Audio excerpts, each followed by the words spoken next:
I'm in the hot seat. You are. I've really been practicing this being deliberate. It's sort of amazing. Well, nothing less than that feels as good. It's fun to stumble on conditions that are pleasing, but it's ever so much fun to plan them and practice them and anticipate them and then experience them. Isn't it? Isn't it? Isn't it? Isn't it? It's incredible. Yeah. So I said earlier, because I was the greeter, I'm going to be the first one. I didn't say it to anybody but me. And to us. You think what you think is a secret?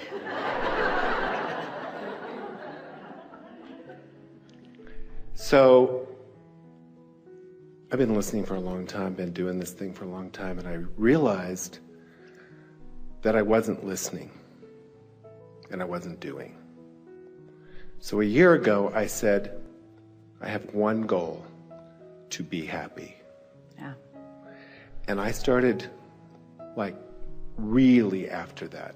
That puts everything in perspective, because when your intention and attention is upon the way you feel, now your attention is upon your vibrational climate, your point of attraction. It's upon where you stand, which is everything, because the way you feel is the indicator of what you're doing vibrationally, and what you're doing vibrationally is everything about who you're rendezvousing with, the timing of it, how things are unfolding, your ability to realize it, your ability to translate it, your ability to be at the right place at the right time. Everything is contingent upon your point of attraction, which is evidenced by the way you feel.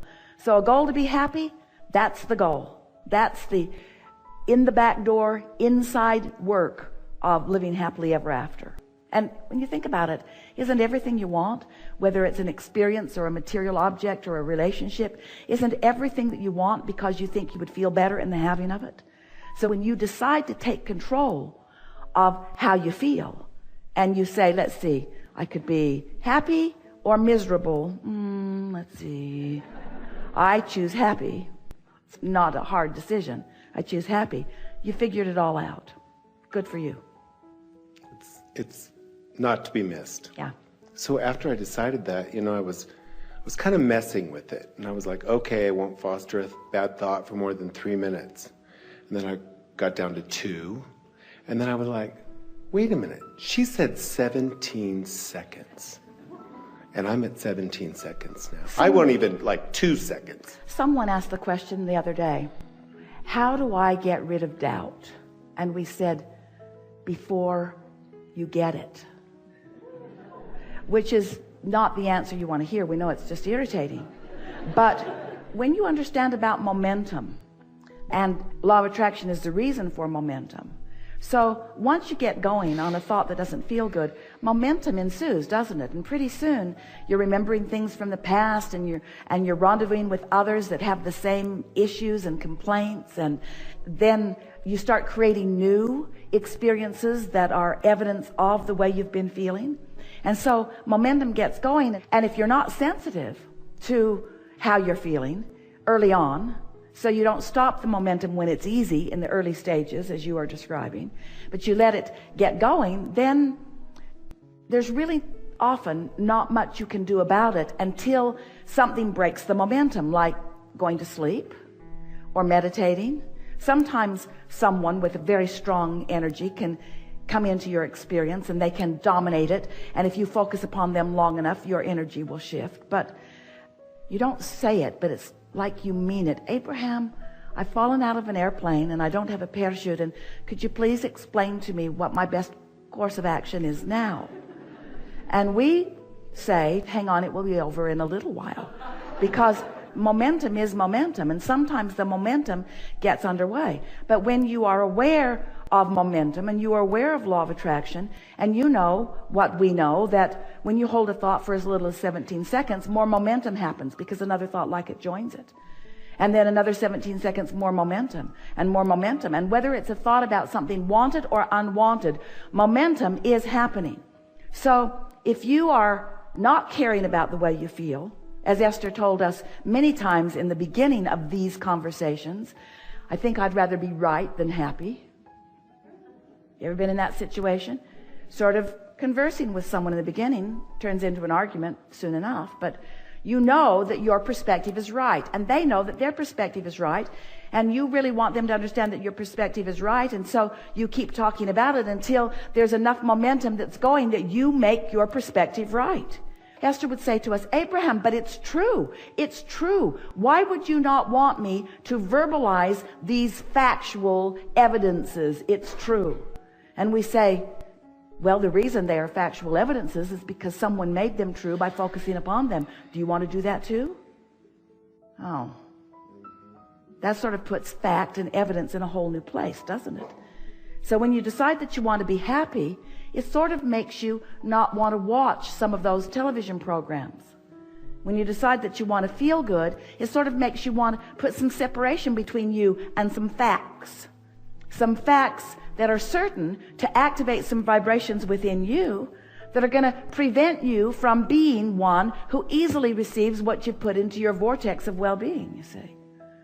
We're appreciating you bringing up the 17 seconds because we like talking about momentum, because this is a conversation about law of attraction, because you have a point of attraction that law of attraction is responding to. That's all that we're talking about all day, every day. So when you get it, that you have a point of attraction and that you're emanating some signal based upon what's active in your thought process at the time, and that equals your point of attraction, and that more thoughts like it are on the way to it, it's like putting your car on the top of a hill and deciding that you'd like to practice gravity and momentum. So you take it out of gear, you take the parking brake off, and you just nudge it just a little bit. Doesn't take much, does it? Just bump it a little bit from behind. Doesn't even take 17 seconds, really. Just nudge it. And it will begin to move. Now, if you come to your senses, as our friend's saying, 17 seconds, he doesn't let the momentum get going. You jump in front of your car, and it just bumps up against you. It doesn't hurt you one bit. There's not enough momentum. And it stops. But you wouldn't want to be at the bottom of the hill stopping that momentum, would you? And so that's the point that you're making, and it's the most important point, because you do have control over which thoughts you give momentum to and how much momentum you allow. If a train's going 80 miles an hour that way and you want it to go 80 miles an hour that way, you don't want it to happen suddenly. Really, you don't. It would be hard on the contents of the train. And you're not going to shift vibrational directions fast either. But if it is your intention to feel good, you understand that all the time that you've been living, you've set momentum of desire into motion. And when you hold yourself in resistance to that desire, you don't feel good. When you move in the direction of it, you feel better. If you move in opposition to it, you feel awful. If you're holding right where you are, it doesn't feel so good. In the moment that you begin moving in the direction of it, you begin feeling better right away. It takes the pressure off right away. You just so often think that you should be able to figure it all out, that you should have all the answers. I know what I want, and I want to know where it is and when it is and who it is and how it's going to come about. We say, don't put that kind of pressure on yourself. Don't demand answers that you are not ready to receive because you haven't practiced the frequency of it enough. Just get general. I know it's going to work out. Things usually work out well for me. I can figure this out. I don't have to figure it out this red hot minute. Things will fall into place well enough. Everything is working out for me. I've been in places like this before. It eases up. It gets better. I know what to do. I can be a deliberate creator. Be general with your statements, but let your statements affirm in the direction of what you want rather than in opposition. And complaining or focusing on what you don't want is affirming in opposition to what you want, and it adds resistance to the equation. So I've gotten happy, and I've been so happy, and I'm staying happy, and you cannot, no one, it's impossible. And I won the lottery.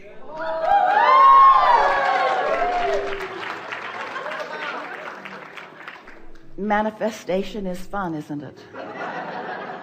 You won the lottery when you got in this chair.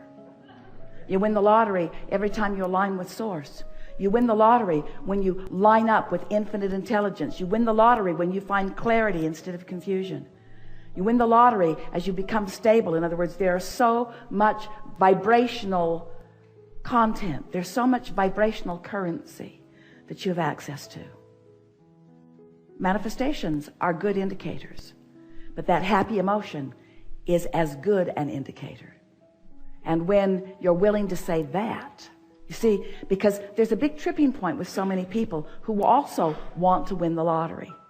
That's that thing that we were talking about the expanse between the debt and the money that you'd like to have in the bank. If you can win the vibrational lottery, the emotional lottery, which you can do with ease right now, and you win it again, and you win it again, and you win it again, because it's under your control. It's not about anything other than you and you and you and you and you and you and you and you and you. As you practice that vibrational lottery winning, then all the other winnings, all the other full-blown manifestations of what you want come into your experience. Really good. It's weird. I was more excited about greeting all these beautiful people that were so happy and on fire for this workshop. It was more exciting to me. Than winning the lottery? Than winning the lottery. It felt better. It feels, it's what I love. Well, anytime you feel good, this is what's happened. You found vibrational alignment with who you really are. So when you find vibrational alignment with your financial desires, that feels good. When you find vibrational alignment with who you really are to the depths of your being, that feels even better. And that's what you're saying. Really good conversation. Yeah. It was awesome. Yeah. I'll see you again. Really good.